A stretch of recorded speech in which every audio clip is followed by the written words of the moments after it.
Apparently, North Korea has smartphones. I wanted to watch this. I thought it was really interesting. Testing North Korea's illegal smartphones. These are two extremely rare phones from North Korea. It's kind of insane that I'm even holding them. The North Korean population is so cut off from the outside world that it's almost impossible to even get a text message out, let alone two fully functional smuggled phones that show us in crystal clear detail what it's actually like to be a North Korean citizen. Isn't it crazy how North Korea is effectively like just a total lockdown shithole? Like in today's day and age, like we have people that are living like with total freedom. They're able to go on the web and, you know, do anything they want. And like in North Korea, like you're basically a prisoner. You can Google the phone's name and nothing will come up. And then the second is the Samtaesung 8, which is a North Korean phone. And yeah, this is different to South Korea's Samsung, which translates to 3 stars. This is Samtaesung, which translates to 3 huge stars. You're going to be seeing a lot of this whole "my dad could totally beat up your dad" energy. My God. But that's because convincing North Koreans that they are superior to South Koreans, that they are morally pure. So that's the entire goal, is just that South Korea sucks. And militarily stronger is about the most effective way of keeping them loyal to the government. And it's pretty clear when you look at these phones that the smartphone is playing a big part in that. I can actually show you this right now by trying to type on these phones. So if I write Namhan, this means South Korea. The second that I hit the spacebar, that gets auto-corrected to puppet state. It is bonkers seeing censorship this explicit happening in real time in front of my eyes. You physically cannot send the word Namhan even if you try, which shows just how committed North Korea's government is to sustaining its narrative that South Korea is this inferior, less individual country that just blindly follows whatever the US asks them to. Of course. Other ways of wording it, like Republic of Korea, that doesn't even get corrected. That just turns straight into asterisks. So you just can't even say it. And you can actually see the censorship becoming more invasive as time is going on. Because if we use this Heian phone, which came a few months before, this one lets you write North Korea as North Korea. But the Samtaesung doesn't even let you do that. The only way that you're allowed to refer to North Korea now is Joseon, the traditional name for the Korean kingdom. And then South Korea. I see. So they don't even recognize that there's a distinction. Almost as if they're belonging to them. It's all Korea. South Joseon. But it gets worse, because South Korea doesn't even exist. The guys who actually secured these phones in the first place, and whose basement I'm sitting in right now, they've probed around and found all sorts of extra oddities in the software. Like how, if you type Kim Jong-un, the name of the current leader, into the main any guy, app, it will make the text bold the second you finish the word. Or how all sorts of South Korean slang is just subtly corrected to the more proper North Korean approved way of saying the same thing. Presumably because a lot of this slang originates in some capacity from South Korean media. And the North doesn't want their population to even indirectly experience. The single craziest example of this is if we type oppa. This is a common South Korean expression that mean either older brother or in slang terms, boyfriend. 이거 좀 따주세요, 오빠. On these North Korean phones, though, it corrects the word to comrade, accompanied by a warning. This word can only be used to describe your siblings. Imagine getting a warning for attempting to type a slang word. That's moderation on a level that I have never experienced before. That's nuts. But I would say even more significant than autocorrect, the biggest factor in controlling information going in and out of North Korea, and the main reason that the country is still this cryptic bubble and we barely know these phones even exist, is the internet situation. Let me guess. There's a bunch of rules for how the internet works. I don't know why, I've just got a feeling. Look at this. There's no internet. Phone, you can swipe down from the top and you see your control panel that looks basically the same as every other Android's. And there's even a Wi-Fi button there. When you press it, absolutely nothing happens. So you can't use the internet on the phone. But let's go into settings to click on Wi-Fi directly. But you can't. Oh. And they've actually gone a step further with this more recent Samtaesung, because you go into the quick settings, there isn't even a Wi-Fi icon. That's smart. You know, you're never going to use it anyway. Why even have it?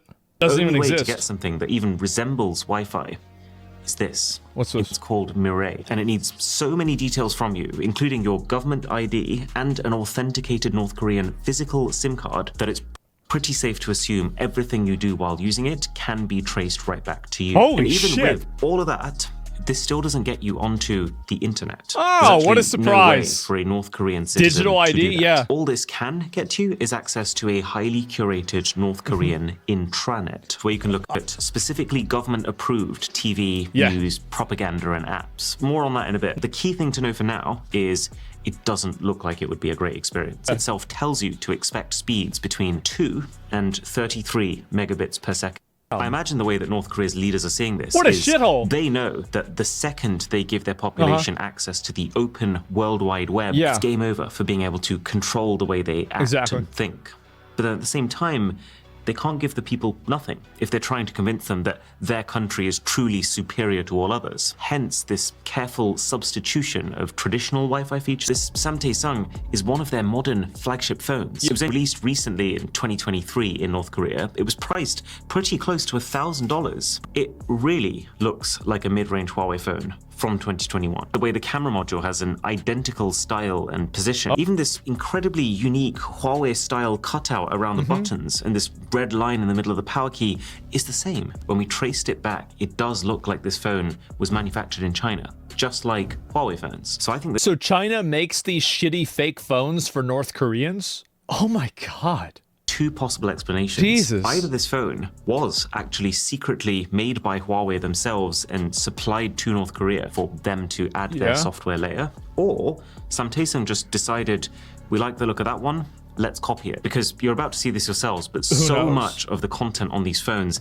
is copied content already. Why not the phone design too? Unlike the Huawei that this looks so similar to, this phone does have a thicker bezel. And even though there are 3 cameras on the back of this phone, there is still no ultra-wide and no zoom. Extra cameras are just useless macro in-depth cameras. And then on the flagship Samtaesung, the camera is super buggy. We couldn't even get it to flip around to the rear cameras. And it's also got this really unusual watermark plastered over it. Wait, so they put a watermark right over your face? Which, when we reverse, it spells out, please contact Hynetron. Turns out Hynetron is a small, private, China-based company who makes a lot of smartphone parts. So it kind of looks here like they've supplied some of the bits for this phone, but then North Korean Samtaesung has just not paid their license fee or something. Let me show you what I mean by all this copied stuff. So there is an app literally here with a Microsoft Word logo. You open it up and it gives you the option for Excel, Word, PowerPoint, or Word. Excel. But I can assure you what you are getting here are not Microsoft apps, not even close in functionality.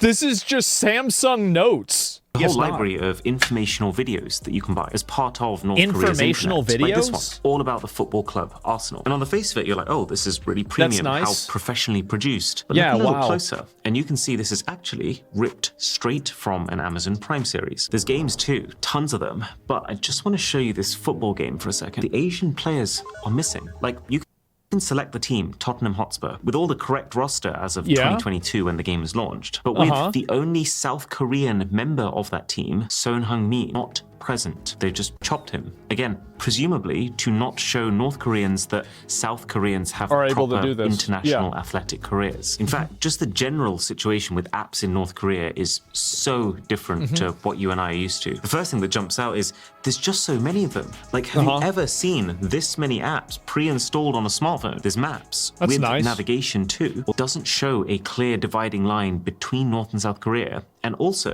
doesn't let you zoom any further out than the country itself. Everything else is grayed out except for Korea. Oh, man. It's also on this phone really surprising to see, if we look past the logo that is very clearly just an NBC ripoff. This is online gambling, with even the option for sports betting. You can also see that the North Korean government's influence permeates every layer of this, even the types of movies available. I couldn't find one from the US or South Korea. Russian movies? Loads of them. It makes sense that it's all filled with Russian content, since Russia is one of North Korea's closest political allies. And Russian ideologies line up very closely to North Korean ones. There's also, weirdly, a bunch of Indian movies. The guys from Daily NK have a theory that Indian culture hits a bit of a sweet spot. It's kind of different enough to seem exotic and interesting to North Koreans, but while still not posing a threat to their culture in the way that... That's like the biggest diss that you could possibly give somebody. Everybody in our prison state, they can watch your country. They don't want to be like you. They're so certain that everybody will see it and then not want to be like that they just let people see it even in North Korea. That's wild. There's just a whole load of apps that feel not just guided by the government, but directly requested by them. Like this one is entirely biographies of past and current North Korean rulers. Cooking app, which guides you through how to make traditional North Korean cuisine. And all these more official looking apps, they open by first showing you a famous quote from one of their leaders. So the apps just give you inspirational quotes from Kim Jong-un? I love it, bro.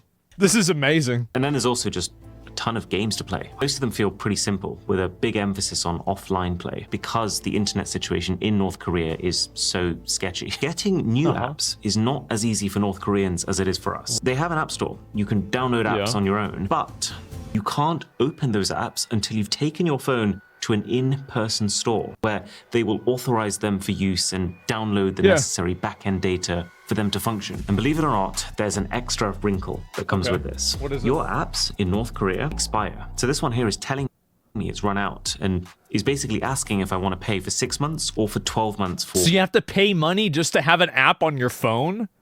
Oh my God. I bet Apple's jealous of them. A bit of a discount. Bearing in mind, North Korea is one of the poorest countries in the world. No way! Really? I wonder why. So for every $100 a person in South Korea makes, a North Korean makes $3? Yeah, you better not let them get the internet. I think it's likely that just the concept of being able to sustain a large library of apps is a luxury that very few will be able to afford. That's a good point. Maybe they have all the apps there, so it gives the perception of abundance, right? It's like, wow, look at our smartphone. We've got way more apps than, you know, shitty Samsung. Samsung is bad. Not like our phone, super Samsung. Look at how many apps we have. Even if you did find a way to sideload your apps without going to a physical store for that authorization, or if you found a way to get around the app expiration system, which we realize you could temporarily do just by changing the date on your phone to an earlier one, there's a very important reason why you might not want to try that in North Korea. It's called Red Flag. Red Flag is an underlying layer of surveillance software that appears on all phones sold in North Korea. The idea of Red Flag is to persistently make sure that what you're doing on your phone is legitimate. So every file, every app, every photo that you take has a digital signature, a record that signals to the phone where that file originated from. Red Flag makes sure that the only files or apps that can be opened on these phones are either ones with the North Korean government signature or a self-signature. Anything else originating from anyone else won't have an approved signature, will not open. It'll just get automatically deleted by the software. Or there was a Daily NK report last year that mentioned while North Koreans couldn't store outside videos on their phones, they could insert SD cards containing the material into their phones instead. However, there is one final very sinister surveillance feature for this. These devices, both of them, will take periodic screenshots as you're using them. You don't see these screenshots being taken in the same way that you'd expect to, but you know it's happening because I can actually show you the folder where they're being stored.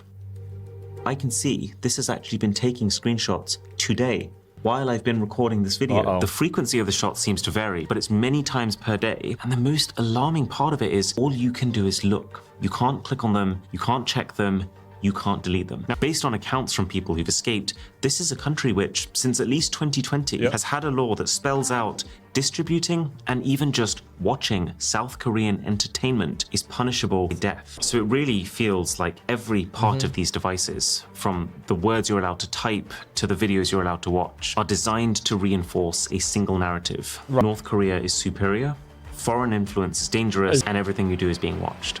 Makes me very grateful for how easy tech is made for the rest of us. Thank God I don't live in North Korea.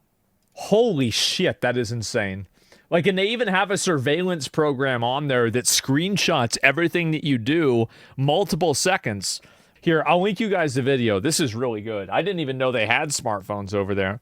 Honestly, like, I kind of assumed that they didn't. North Korea, 90% of people there believe the supreme leader was born on the highest mountain in the country, under a double rainbow. Oh my God. I mean, I'm sure a lot of the leadership in North Korea knows how fucked up it is, But it's like you're in a position where if the people ever found out how badly they were oppressed, well, they'd kill you. It's like riding a tiger. You can't get off the tiger or the tiger is going to eat you. Wasn't there a Steam user map and it shows there's one user in North Korea? Well, it's probably Kim, right? I mean, he's probably playing the game and doing whatever.